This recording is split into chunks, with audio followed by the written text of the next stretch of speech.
Bible nous dit dans Ésaïe au chapitre 53 et au verset 10, « Il a plu à l'Éternel de le briser par la souffrance. Après s'être livré en sacrifice de culpabilité, il verra une descendance et prolongera ses jours. Et la volonté de l'Éternel s'effectuera par lui. Après les tourments de son âme, il rassasiera ses regards par la connaissance qu'ils auront de lui. Mon serviteur juste justifiera beaucoup d'hommes et se chargera de leurs fautes. » Et Jésus est notre modèle parfait. La Bible dit dans ce passage qu'il s'est offert en sacrifice de culpabilité pour les pécheurs. Et nous n'aimons pas les tourments, nous n'aimons pas être tourmentés.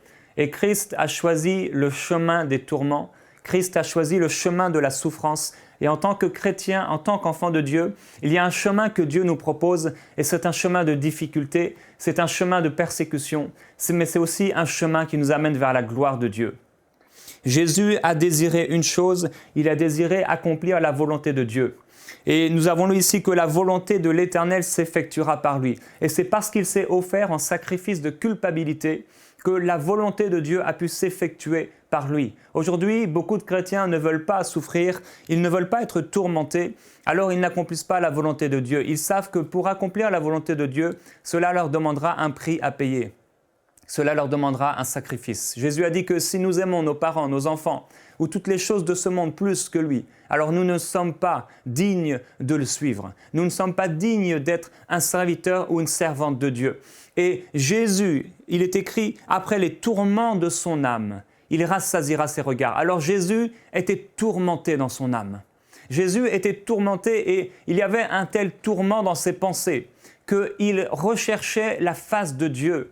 Il était tourmenté par rapport au péché du peuple. Il était tourmenté par rapport à tous ces gens qui souffraient.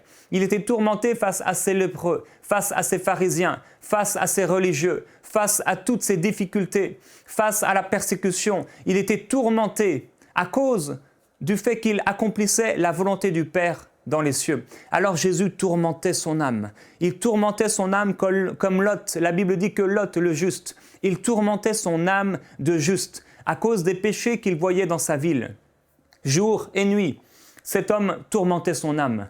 Il était tourmenté et non seulement il était tourmenté, mais il avait le désir, il recherchait lui-même à tourmenter son âme. Il pensait au péché qui se passait dans la ville. Il pensait aux perdus et alors il tourmentait son âme. Son âme était tellement tourmentée que cela l'amenait à plier les genoux devant Dieu et à crier et à intercéder. Comme Abraham qui intercédait en faveur du peuple, comme Moïse qui intercédait en faveur du peuple, comme l'apôtre Paul qui intercédait en faveur des perdus et comme Christ a intercédé en faveur des perdus. La Bible dit que parce qu'il tourmentait son âme, parce qu'il a voulu accomplir la volonté de Dieu, parce qu'il s'est offert en sacrifice de culpabilité, alors la Bible dit qu'il rassasiera ses regards et que Dieu lui donnera beaucoup d'hommes en partage. Dieu le fera partager le butin avec les puissants parce qu'il a intercédé pour les coupables. Et Dieu nous appelle à intercéder pour les coupables. Dieu nous appelle à mourir à nous-mêmes.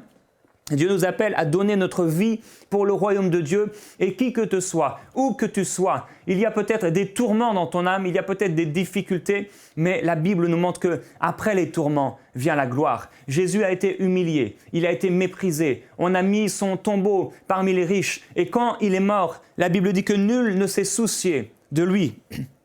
Il est écrit « Son sépulcre avec le riche, quoiqu'il n'ait pas commis de violence, et qu'il n'y ait pas eu de fraude dans sa bouche. Et dans sa génération, qui s'est soucié de ce qu'il était retranché ?» Jésus a été comme frappé par Dieu. On a dit de lui, il a été frappé par Dieu, il a été brisé par Dieu. Alors, parfois, nous tourmentons notre âme par rapport aux péchés que nous voyons dans la ville et nous sommes tourmentés. Nous prions, nous recherchons la face de Dieu. Et il y a des choses que nous voyons et nous trouvons cela intolérable. Nous trouvons intolérable de prier pour les malades et de ne voir qu'ils ne sont pas guéris. Nous prions intolérable que des hommes et des femmes voient la mort venir sur eux et mourir. Nous trouvons intolérable toutes sortes de choses que nous voyons autour de nous lorsque nous sortons dans la rue. Nous trouvons intolérable qu'il y ait des pauvres, qu'il y ait des misérables, qu'il y ait des femmes battues.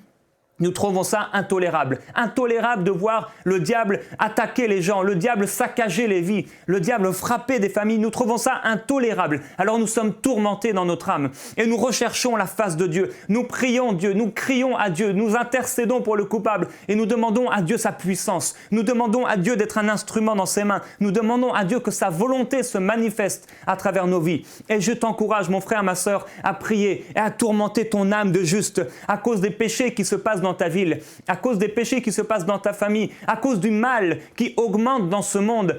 Tourmenter ton âme à cause des gens qui aujourd'hui font souffrir les enfants de Dieu. Tourmenter ton âme à cause du peu de fruits que tu vois dans ta vie. Oh mon frère, ma sœur, je veux t'encourager à accomplir la volonté de Dieu pour ta vie, à tourmenter ton âme de juste, comme Jésus qui était là dans le jardin de Gethsémane.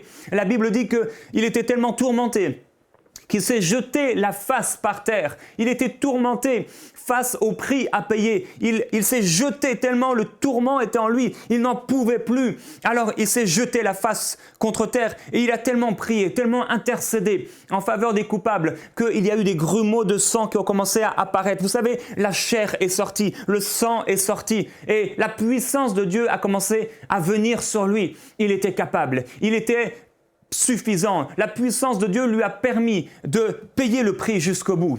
Et la Bible dit dans 2 Timothée au chapitre 3, l'apôtre Paul dira au verset 11, « Mes persécutions, mes souffrances, à quelle souffrance n'ai-je pas été exposé? À Antioche, à Iconium, à Lystre, quelle persécution n'ai-je pas supporté? Et le Seigneur m'a délivré de toutes. Tous ceux d'ailleurs qui veulent vivre pieusement en Jésus-Christ seront persécutés. » Il y a une chose qui est clair, mes frères et mes sœurs, c'est que après les tourments vient la gloire. Si réellement vous recherchez la puissance de Dieu, si vous recherchez à ce que Dieu se manifeste à travers vous, alors oui, vous serez tourmenté, parfois vous serez découragé, vous serez fatigué, vous aurez des questions sans réponse. Mais si vous persévérez jusqu'au bout, si vous allez jusqu'au bout, alors la gloire du Seigneur Jésus-Christ va se lever sur vous. Continuez à prier, continuez à chercher la face de Dieu, car la gloire de Dieu, elle est pour vous. Au nom de Jésus-Christ, soyez remplis de la gloire de Jésus. Pour aller plus en profondeur, vous pouvez lire et télécharger la version complète de cette pensée du jour sur le site enseigne-moi.com.